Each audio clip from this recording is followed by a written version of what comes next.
मी तर तिला माझी लहानी बहीणच समजते. पण आत्या, तुम्हाला पण असंच वाटते का आत्या? मला भाऊ नाही, त्यामुळे मी मीनावर जळते, तिच्या खुशीवर जळते. आत्या, मी मीनाच्या भावाला नेहमी माझा भाऊ समजते. मग तिच्या मनामध्ये असे कसे प्रश्न निर्माण झाले आत्या?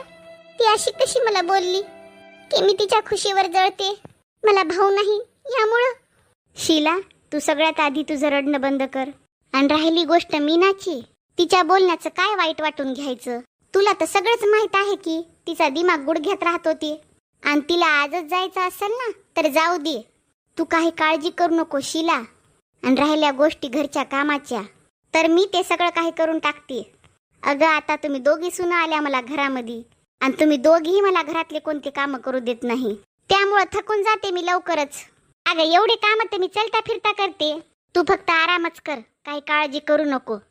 बरं चल, थोडा वेळ तू आराम कर, मी तुझ्यासाठी काहीतरी नाश्ता बनवते. बरं आत्या.